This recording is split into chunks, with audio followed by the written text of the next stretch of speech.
بسم اللہ الرحمن الرحیم۔ آج ہماری اصول فقہ کورس کی باقاعدہ پہلی لائیو کلاس ہے۔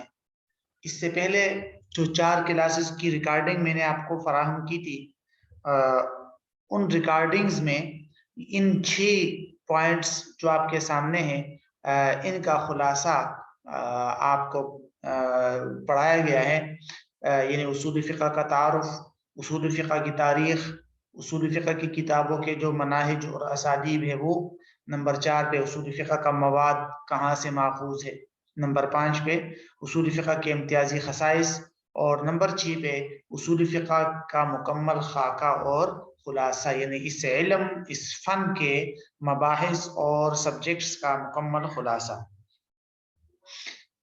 تو اب ہم ان سب پوائنٹس کو دوبارہ تو نہیں دیکھیں گے، لیکن مختصر طور پہ 1-2 باتیں آپ کو میں دوبارہ بتانا چاہتا ہوں۔ پہلی بات تو یہ کہ اصول فقہ کی تعریف آپ کے سامنے ریکارڈنگ میں آ گئی تھی کہ اصول فقہ کی تعریف 2 طرح کی جاتی ہے، ایک کو کہتے ہیں لقبی اور دوسری ہے اضافی۔ جیسے یہ دیکھیے گا کہ اصول کی الگ تعریف کرنا اور لفظ فقہ کی الگ تعریف کرنا۔ اصول کا مطلب ہوتا ہے جڑ اور بنیاد، اور فقہ کا مطلب ہوتا ہے شریعت کے وہ عملی احکامات جن کو تفصیلی دلائل سے حاصل کیا جاتا ہے، یعنی قرآن، سنت، اجماع اور قیاس سے۔ تو ان عملی احکامات کو فقہ کہتے ہیں۔ جب لفظ اصول اور فقہ کی الگ الگ تعریف کی جائے تو اس کو کہتے ہیں تعریفی اضافی، اور تعریف کی جو دوسری قسم تھی اس کو کہتے ہیں تعریفی لقبی۔ تعریفی لقبی کا مطلب ہوتا ہے کہ اصول الفقہ، ان دونوں لفظوں کو ملا کر کسی علم کا جب نام رکھا جاتا ہے تو ایسے نام اور اس اصول الفقہ کے مجموعے کا جو علم ہے اس علم کی تعریف کیا ہے، ٹھیک ہے؟ تو اصول الفقہ کا جو مجموعہ ہے یا لقب کے اعتبار سے اصول فقہ کی تعریف جو کی جاتی ہے وہ آپ کے سامنے ہے: العلم بالقواعد والادلہ الاجمالیہ التي يتوصل بها الى استنباط الفقہ یا الى استنباط الاحکام، یعنی ایسے قواعد اور اجمالی دلائل کا علم جن کے ذریعے سے فقہی احکامات کو اخذ کرنے اور حاصل کرنے کی طرف انسان کی رہنمائی ہوتی ہے یا انسان کی رسائی ہوتی ہے، ٹھیک ہے؟ تو اس کو کہتے ہیں اصول فقہ۔ تو دوبارہ صرف تعریف آپ کو بتانی تھی، باقی تفصیلات ہم نے ساری مکمل آپ کو ریکارڈنگ میں فراہم کر دی تھی۔ اصول فقہ کی تاریخ بھی، ٹھیک ہے، یہ اسالیب وغیرہ جو یہ آپ کے سامنے ہیں۔ اسی طرح جو ہے اصول فقہ کے مواد، پھر اس کے بعد اصول فقہ کے امتیازی خصائص، اصول فقہ کا خاکہ، یہ اہم ہے ہمارے اگلے اسباق کے لیے، ان کا ایک نظر دیکھ لینا اہم ہے۔ اصول فقہ کی جو بحثیں ہوتی ہیں، اگر آپ قدیم کتابیں اٹھائیں گے، اصول الشاشی، نور الانوار، توضیح تلوی وغیرہ وغیرہ جو قدیم کتابیں ہیں، ان میں طریقہ کار اور اصول فقہ کے ابحاث کو لکھنے کا جو طریقہ ہے وہ بالکل الگ ہے، اور جو آج کل جدید کتابیں لکھی گئی ہیں عربی کی وغیرہ، اردو وغیرہ کی، تو اس کا طریقہ اور اسلوب ذرا مختلف ہے۔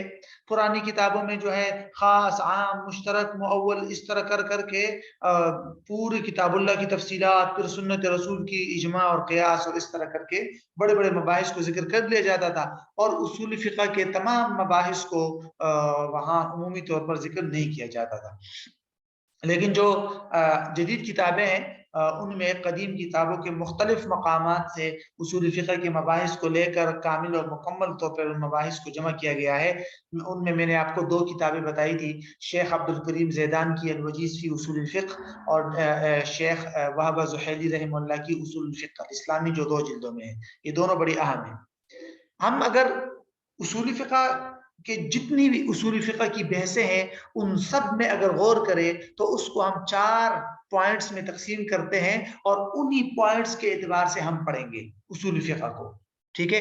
اصول فقہ کے اندر جو پہلا پوائنٹ ہے یا اصول فقہ کے اندر جو پہلی بحث ہے بڑی، اس کو کہتے ہیں ادلہ شرعیہ، اس کو کہتے ہیں ادلہ شرعیہ، یا اسی کو مآخذ بھی کہہ سکتے ہیں آپ، مأخذ کی جمع۔ ٹھیک ہے. دوسرا جو پوائنٹ ہے اصول فقہ یا دوسری جو بحث ہے اصول فقہ کے اندر وہ ہے حکم اور حکم سے متعلق اور ریلیٹڈ دیگر احکامات وغیرہ کہ یہ حکم کیا ہے, اس کے تحت کون کون سی بحثیں کی جاتی ہے اصول فقہ میں. تیسرا جو پوائنٹ ہے اصول فقہ کا یا بحث ہے تیسری, وہ ہے قواعد استنباط یا قواعد لغویہ, دونوں نام ہے اس کے.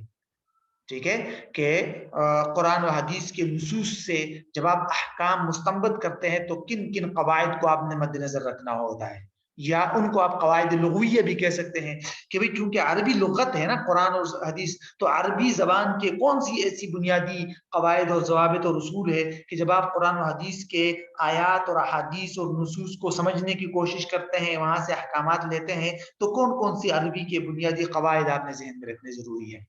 ٹھیک ہے, تو اس کو کہتے ہیں قواعد استنباط یا قواعد لغویہ.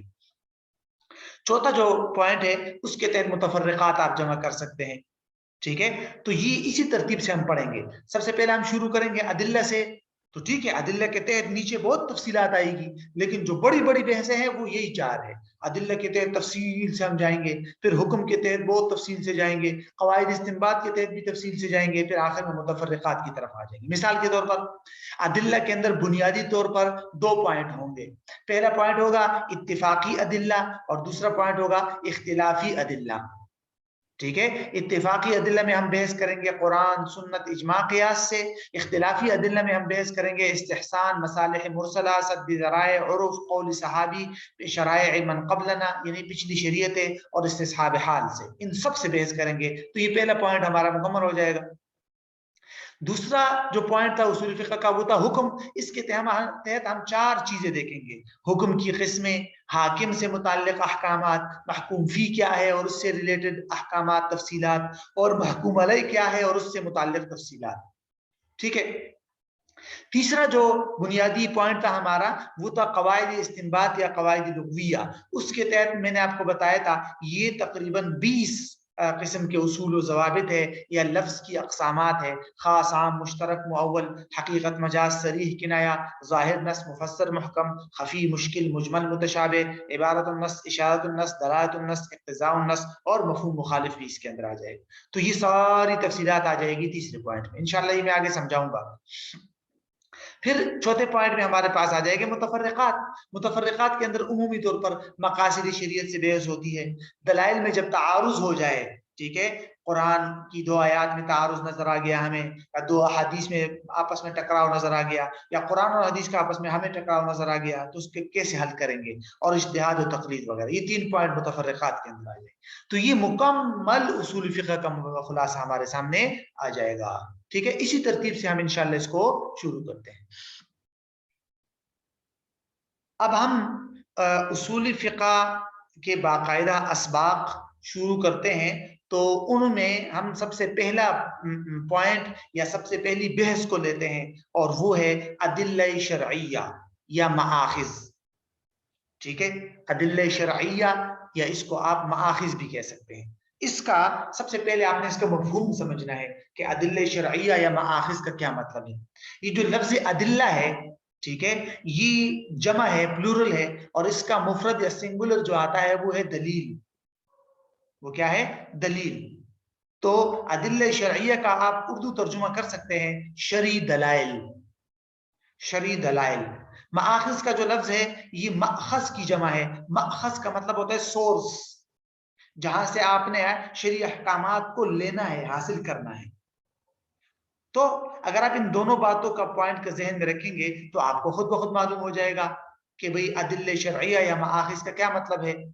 یہی مطلب ہے کہ بھئی ایسے بنیادی سورسز کیا ہے یا دلائل کیا ہے کہ جن سے ہم اپنے عملی احکامات اور فقہی احکامات کو اخذ کرتے ہیں, لیتے ہیں, وہ کون سے ہیں. تو اس بحث میں اسی کی تفصیلات ہیں. ٹھیک ہے جی. تو جیسے میں نے آپ کو بتایا کہ ادلہ جمع ہے, اس کا مفرد آتا ہے دلیل. تو دلیل کی تعریف آپ کے سامنے لکھی ہوئی ہے. دلیل اس چیز کو کہتے ہیں کہ جس میں انسان جب اچھی طرح اور صحیح طریقے سے غور و فکر کرے تو انسان کو فقہی حکم اور شرعی حکم کی پہچان حاصل ہو جائے. انسان کو شرعی حکم اور فقہی حکم کی کیا حاصل ہو جائے, اس یعنی پہچان حاصل ہو جائے.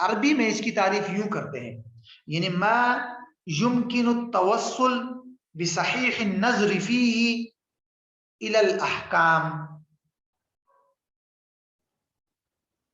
ما يمكن التوصل بصحيح النظر فيه الى الاحکام یا الى مطلوب خبرین، جو بھی ہے، اور اس کا مفہوم آپ کے سامنے لکھا ہوا ہے کہ دلیل وہ چیز ہے جس کے ذریعے صحیح غور و فکر کے بعد انسان جو ہے وہ شرعی حکم تک رسائی حاصل کرتا ہے۔ تو بہرحال یہ تو ہو گئی دلیل کی بات۔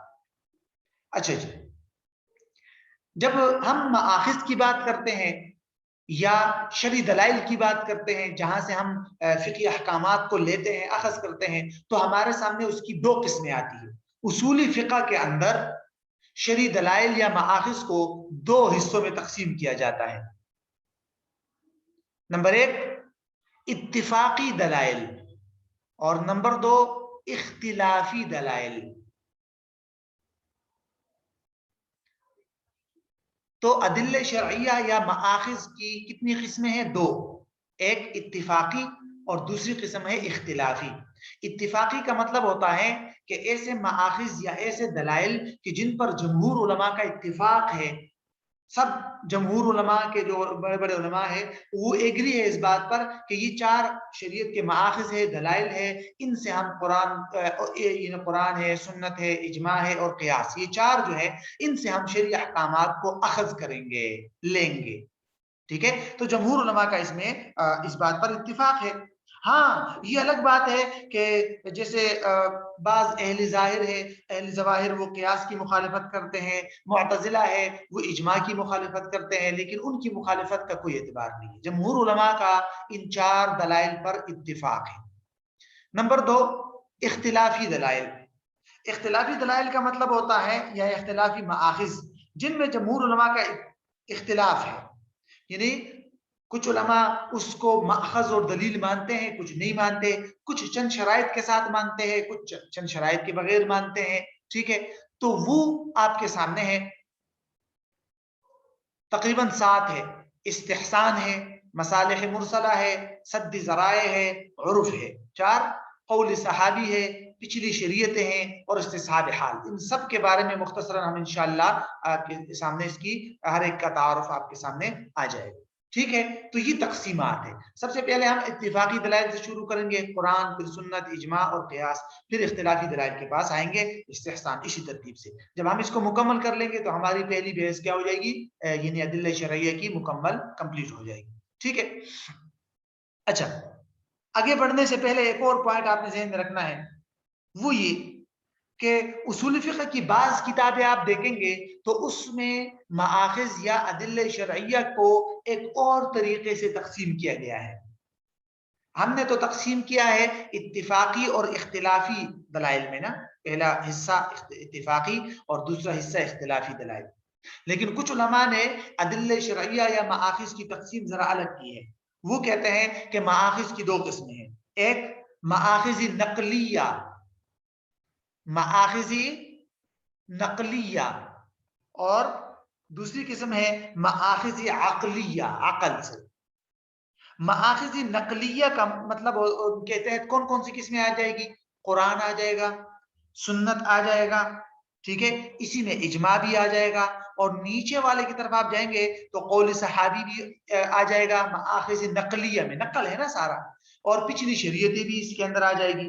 تو یہ سارا کا سارا یہ مآخذ نقلیہ میں آ جائے گا، جس میں نقل سے کام لیا جاتا ہے، قرآن، سنت، اجماع، قول صحابی اور پچھلی شریعتیں۔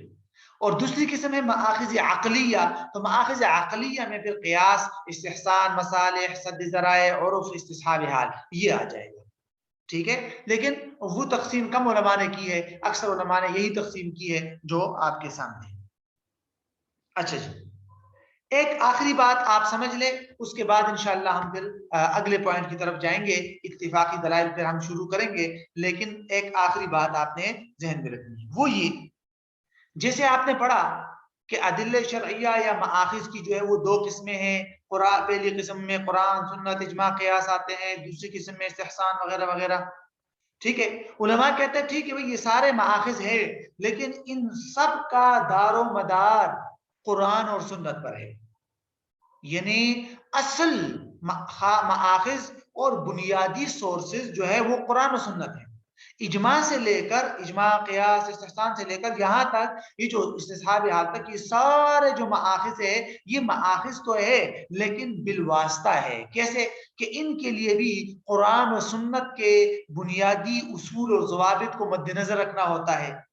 یہی تو وجہ ہے، آپ جا کے آگے دیکھیں گے کہ ایسے اجماع کا کوئی اعتبار ہی نہیں ہے، بلکہ ایسے اجماع ممکن ہی نہیں ہے جو قرآن یا سنت کے خلاف ہو۔ قیاس، ایسا قیاس ممکن ہی نہیں ہے جو قرآن یا سنت کے خلاف ہو۔ قیاس کے اندر بھی قرآن کو بنیاد بنایا جاتا ہے، سنت کو بنیاد بنایا جاتا ہے، ان سب دلائل میں قرآن و سنت کو بنیاد بنایا جاتا ہے۔ تو اگر غور کریں تو ان تمام دلائل میں سے قرآن و سنت ہی ایسے ہیں جو اصلاً اور مستقلاً مآخذ ہے، جو باقی ہے وہ بھی مآخذ ہے لیکن بواسطہ قرآن اور سنت۔ قرآن و سنت سے ان کے لیے کوئی تائید ہوگی، کوئی دلیل ہوگی تو تب وہ ایکسیپٹیبل ہے، قابل قبول ہے، ورنہ نہیں۔ ٹھیک ہے، تو یہ ہے بنیادی طور پر ابتدائی خلاصہ۔